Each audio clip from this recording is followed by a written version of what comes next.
when I see you on stage or on television or on any, interviews, you're always, on purpose, full of enthusiasm, full of, appreciation for the gifts.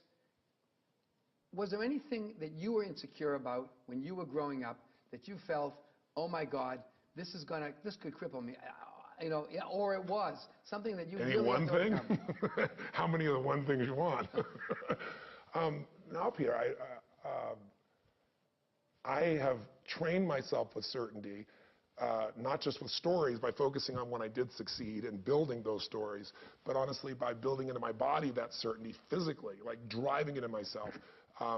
I had so many fears. I mean, I had minestrone soup acne on my face in high school. I didn't feel attractive. I was 5'1" my sophomore year in high school. That's a scary thought. Isn't it? That's a scary thought. I grew 10 inches in a year. Well, the next guy that met you a year later, that's a scary thought, too. Well, what's a scary thought? I was with you when I found out, I had a tumor that made me grow like that, and I had no idea. So, you go from 5'1" to 6 foot, 6'2", now 6'7". People say, what's the difference? I always say personal growth, right? But it was a lot of personal growth, right? I mean, like, not only physically going through, but what I went through mentally and emotionally to make that happen. And so I was the little guy. I wasn't that strong. I had quite a mouth. I wouldn't take squat from anybody. And it's like, senior guy, come to me and get in my face. But I had a mouth on me, wouldn't take it, but I was slow and not that strong. I had a good combination, right? But I overcame it mostly by saying, in the end, if I find a way to add enough value to somebody else's life, and I'm totally sincere and raw, they may doubt it all they want, but if I do that for year after year, decade after decade, eventually I'm going to get through to them. And my life has kind of panned that out. There's a large number of people, millions of people I've been able to serve that way, many of which who thought, oh, who's this idiot, this motivator, the big-toothed guy? But then they see me work my guts out for someone and really create results day after day, year after year, and they start to go, maybe the guy's, the real thing. People get to judge that by results rather than by discussion. I did that.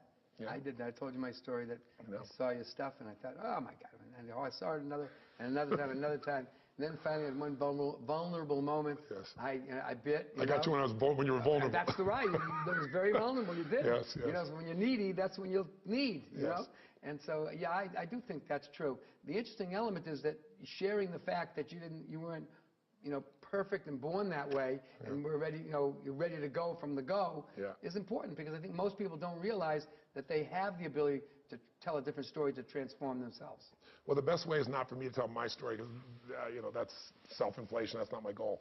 My goal, as I think is to show people actually making that change happen. When I do a film and you see this person stand up and they're suicidal, and then you watch them turn around, and then the people do the follow-up 3 years later, 5 years later, and you see this person's life still changed. When people see that over and over again, or they see relationships come together that are ending, or they see guys that were struggling in business and now their guy is so successful, and they saw the moment it happened, and they see the follow-up, and they hear from the guy, then it starts to penetrate people that there's no free lunch, but there's some strategies that can accelerate your growth massively and your sense of fulfillment, your sense of enjoyment, because if you succeed, but you're not fulfilled, you failed. So those are the two missions that I'm trying to do, not so much with my story, but with thousands, actually millions now, stories of other people. Well, as a storyteller, one of the magic things that I watched you in the audience that I learned from you was that you're a great story listener. In other words, the idea is that you don't just hear people, you get people. And when people feel that they're gotten, that they're really heard in that unique way, empathetically, they engage in a different way. Yeah. Is that a talent that you learned, or you just felt you had, or did you really work on it, or was it something that you perceived? And how important is that skill in creating a relationship that is successful? Well, I'll answer your last question last. A lot of questions there. How important is it to be able to really listen? I mean, I think communication is hearing what's not being said. And if you don't have that, and all you do is take the words, you're going to have a disastrous intimate relationship. You're going to probably have some really disastrous business relationships, because most people don't speak what they're really feeling or saying. Most of the time they're either scared to, afraid to, or they're hiding their agenda because they have another agenda. And most of us have a pretty big BS filter in the world we live in today. But it's more than that. It's not saying, where are they BSing me? It's saying, what are they really feeling? What's underneath this? What's really going on? And that's really important to me. I don't care how big the audience is. I was, I do, 30,000 person audiences, but an average size audience I did yesterday was like a little less than 3,000 people in Las Vegas. It was Salesforce.com. It's a business group. This long room, as far as you can see, over there at the Wynn Hotel. And I'm on these big screens, and there's guys way in the back. How do you get the guy in the back? I get off the stage, and I prowl. I walk through the crowd. I'm there. I'm talking because what I want to do is I want to look in your eyes, and I want to feel what's going on, see it. I want you to know that I'm not some guy over there on the stage that's just talking at you. I'm going to engage you. And at any moment, I can strike and have that conversation. And so produces a different energy in that room. It's not some passive listening.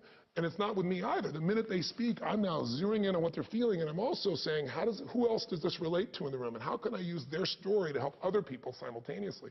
So if you ask me, the listening part is better than the storytelling part. You can entertain people as a storyteller, but you can transform people if you can really understand what their needs are, listen, and sometimes just by listening alone, people's lives can change. When you're on stage, or when you're coaching people directly, how important is it to really be interested in who you're talking with, as opposed to being interesting in telling your story? I think that one is, anybody who's honest knows the answer to that question, right? But knowing the answer and behaving that way, that's the big difference, right? We all know that if you're interesting, you might have a relationship that's on the surface. But if you're interested, you're going to go deep, because you're going to follow up and ask questions, and the person is not just going to feel gotten or some fancy term.